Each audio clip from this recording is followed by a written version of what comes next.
Mungkin aku ada satu hal utama yang pengen aku tanyain. Kenapa sih kalian nih teman-teman mahasiswa semester akhir kalau misalnya ditanya atau menyangkut hal-hal yang berbau skripsi kayak berat banget untuk jawabnya. Kayak misalnya aku ditanya, gimana skripsinya? Aduh. Udah selesai belum? Ya itu. Kapan sidang gitu Nah, kan? itu.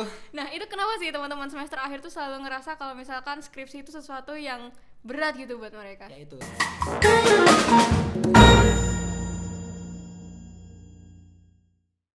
Halo Sobat UGM Channel, kembali lagi di Pojok Bicara. Di Pojok kita berbicara.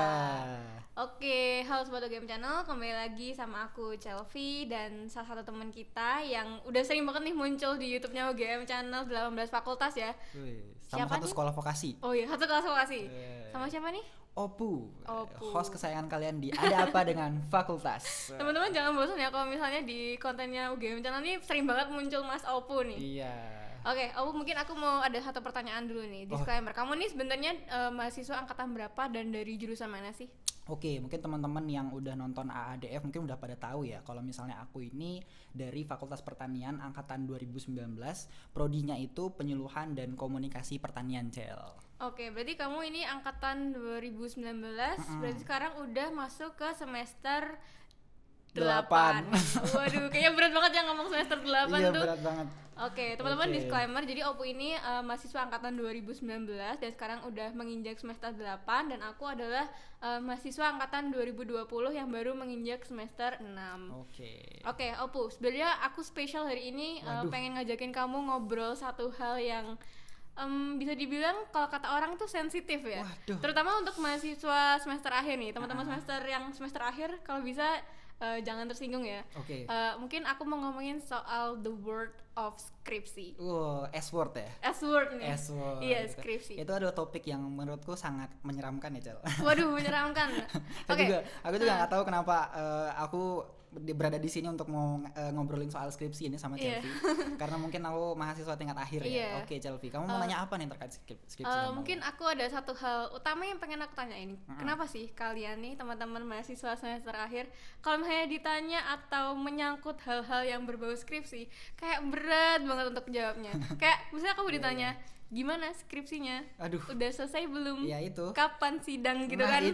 Nah, itu kenapa sih teman-teman semester akhir tuh selalu ngerasa kalau misalkan skripsi itu sesuatu yang berat gitu buat mereka? Ya itu. Tadi udah langsung dikasih contoh sama Chelvi. Yang sebenarnya bikin kita tuh tertekan banget sama skripsi itu adalah pressure-nya sebenarnya. Pressure-nya ya? Orang-orang di sekitar kita, orang tua kita, dosen kita, teman-teman kita, bahkan adik-adik tingkat kita tuh kayak iseng-iseng kadang sering nanya kayak, "Mas, skripsimu piye?" gitu.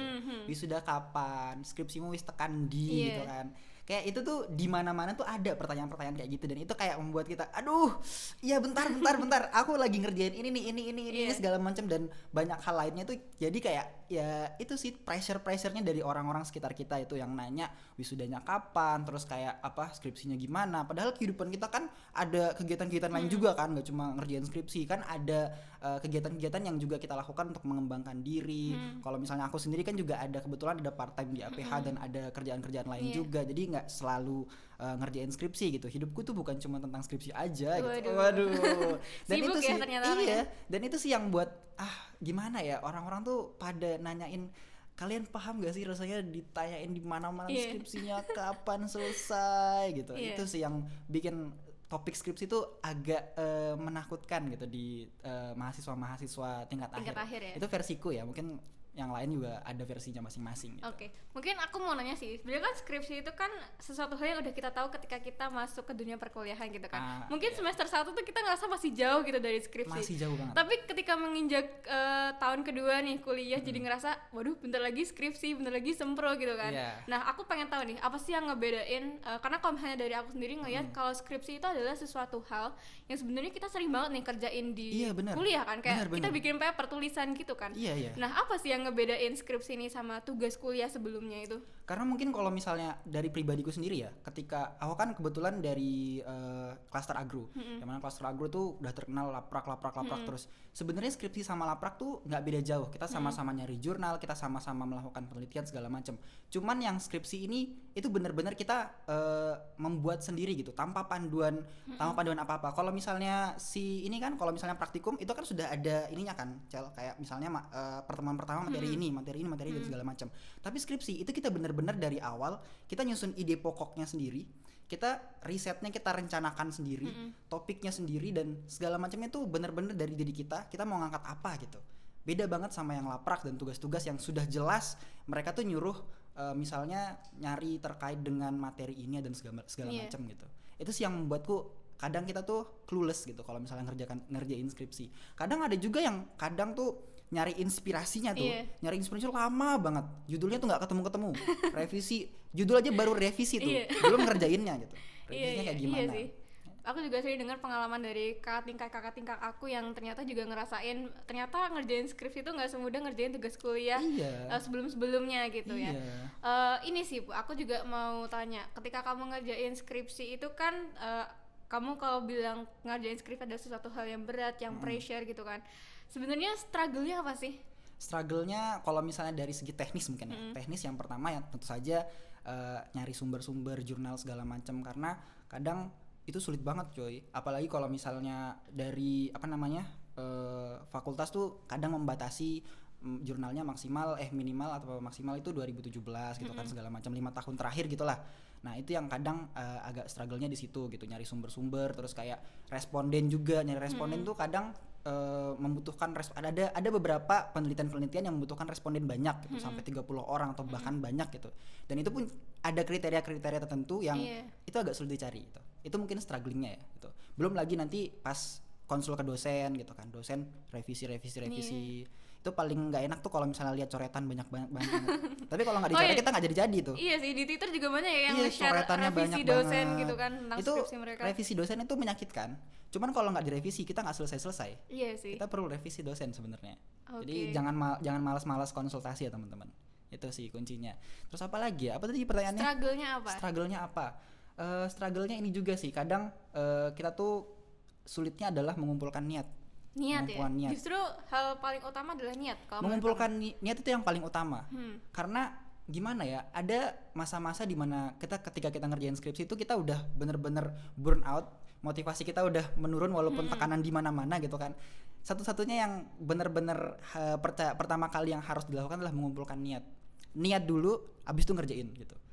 Do it, langsung kerjain gitu. Itu sih yang sulit banget kerjain skripsi adalah ngumpulin niat. Itu yang pertama, niat dulu. Opu. Kalau tadi kan kita bahas soal struggle-nya ngerjain skripsi ya. Berarti kan selama kamu menjalani proses skripsimu ini, kamu udah merasakan struggle-nya dan mungkin kamu menemukan metode kamu untuk mengumpulkan niat gitu. Terus apa nih yang ngebikin kamu termotivasi untuk menyelesaikan skripsimu gitu? Berbagai macam sebenarnya motivasi itu antara lain yang pertama tuh orang tua sih. Orang tua. Walaupun orang tua memang di satu sisi dia ngasih tekanan dengan pertanyaan-pertanyaannya kapan wisuda dan kapan sidang, tapi di sisi lain orang tua juga salah satu motivasi kita buat segera menyelesaikan skripsi biar semester depan nggak bayar UKT lagi, biar nggak jadi beban keluarga lagi ya gitu. Itu orang tua. Yang kedua teman-teman, motivasinya dari teman-teman ini gimana gitu kan?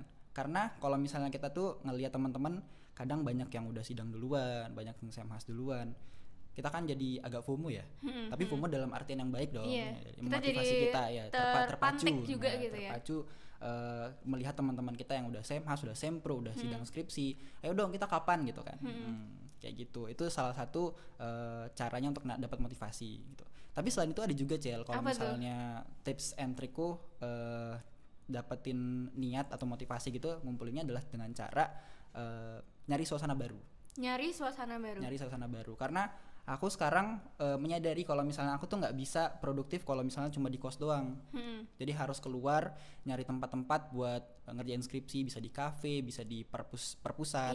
Kalau misalnya di UGM juga mungkin teman-teman udah tahu ada DSSDI. Banyak banget ya teman-teman yang sering ke DSSDI juga. Itu salah satu tempat coworking space yang sekarang populer banget. Dulu sebelum ramai saya sering di situ teman-teman, di DSSDI. Tapi sekarang karena udah viral ya, di Twitter itu udah viral. Wah sekarang nggak kebagian teman-teman. Nggak kebagian udah di DSSDI itu udah full banget gitu. Sih. Karena enaknya DSSDI itu karena nggak ada jam tutupnya. Iya benar banget. Aku sering lihat juga teman-teman dari UGM juga yang ngerjain tugas di DSSDI itu sampai jam 12 malam, jam 1 pagi. Jam 1 pagi karena enggak ada jam tutupnya, Cel. Iya sih, benar sih. Aku pernah sampai jam 2 pagi tuh di situ. di DSSDI. Enak. Waduh. Sama orang-orang juga kan, kalau misalnya kita pergi ke tempat-tempat yang suasana baru kayak kafe, perpus dan DSSDI kan, maksudnya kita tuh nggak sendirian gitu. Kita bakal ada temen yang sama-sama ambis juga, sama-sama lagi mengerjakan tugas dan sama-sama lagi ngejar akademik juga kan. Jadi kita juga ikut termotivasi, ikut ketularan. Jadi gitu, ambience-nya itu yang mempengaruhi kita ya. Jadi bener. kayak ketika kita duduk di tengah-tengah orang yang juga mengerjakan banyak hal dengan tujuan untuk mencapai tujuan mereka sendiri, gitu. Jadi kita kayak terpantik untuk melakukan hal yang sama. Benar sekali kayak gitu teman-teman. Ini nih Pu, satu lagi. Apa kan tuh? kamu kan udah mulai dengan proses skripsimu ya. Sedangkan aku kan belum nih, karena aku mungkin semester depan baru mulai sempro gitu kan. Apa nih, ada nggak sih tips and trick untuk yang bisa kamu kasih ke kita yang belum mengerjakan skripsi? Apa nih hal pertama yang harus kita persiapkan, atau ada nggak sih hal yang emang harus kita prepare lebih awal untuk mengerjakan skripsi gitu? Ini masuknya kesimpulan berarti ya. Kesimpulan yang udah kita bahas-bahas tadi. Yang pertama kan masalahnya niat. Berarti pertama kamu harus lakukan, Cel. Ini dari aku ya. Pertama mengumpulkan niat. Niatnya dulu. Soalnya kalau misalnya udah sekali mager ngerjain segitu mager terus ditunda-tunda, terus jangan ditunda, Cel. Langsung kerjain. Kalau udah ada niat, kalau udah ada kayak wah ada ini nih, gue pengen ngerjain skripsi nih, langsung aja dikerjain. Itu niat yang pertama. Terus yang kedua tadi yang kayak aku kasih tips itu, nyari suasana baru. Kalau misalnya kamu udah ngerasa di lingkunganmu itu, misalnya di kosanmu itu, aduh kayaknya aku nggak produktif nih di sini, cari yang tempat-tempat lain, Cel. DSSDI kayak ke kafe kayak segala macam. Kalau misalnya kita mikir kan kadang ke kafe nanti jadi konsumtif gitu kan, konsumtif terus boros segala macam. Masa harus ngerjain skripsi harus di kafe terus gitu kafe kan? Terus kan ada juga banyak tempat-tempat yang memang dia tuh gratis gitu kayak perpus atau DSSDI. Tapi kalau misalnya emang di kafe dan membayar kafe itu worth it dengan progres yang kita bisa hasilkan di kafe juga ya nggak apa-apa sih sekali-kali kan. Kayak gitu. Itu terkait dengan suasana kayak gitu, Cel. Terus apa lagi ya? Kamu harus berada juga di lingkungan teman-teman yang sama-sama mendukung gitu, karena kalau di fakultasku sendiri kebetulan kita kan kebanyakan ada penelitian yang kuantitatif juga, yang butuh responden banyak segala macam, dan itu kita saling bantu. Kadang kita minta bantuan untuk jadi enumerator, untuk nanya-nanya segala macam. Jadi beradalah di lingkungan yang memang saling support satu sama lain, nggak saling menjatuhkan gitu. Kalau misalnya teman saling support, contohnya adalah mereka nggak akan nanya pertanyaan-pertanyaan sensitif kayak skripsimu itu kan justru teman-teman yang nge-support tuh kalau misalnya kamu butuh bantuan apa skripsimu, tak bantuin sih gitu. Jadi nggak nanya progresnya kayak gimana, itu kita sama-sama tahu itu pertanyaan sensitif kayak gitu. Itu salah satu tandanya kalau dari aku kayak gitu. Itu sih, Sel, beberapa tips-tips dari aku. Kalau misalnya kalian mungkin teman-teman lain bisa ngelihat di banyak sosial media, mungkin di artikel-artikel juga tips-tips yang bisa membantu, tapi kalau dari versiku itu sih dimulai dari 3 hal itu.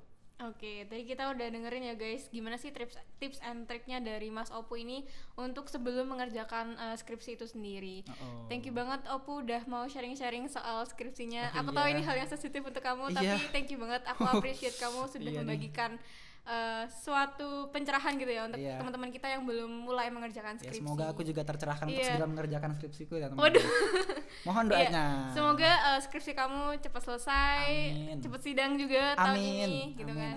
Oke, teman-teman, thank you banget udah nonton Pojok Bicara kali ini. Jangan lupa untuk like, comment, dan subscribe. Mungkin teman-teman boleh juga komen di bawah kira-kira topik apa lagi nih yang menarik untuk kita bahas di Pojok Bicara selanjutnya. Betul banget. Oke, aku Chelvi dan aku Opu, pamit undur diri. Sampai jumpa. Dadah.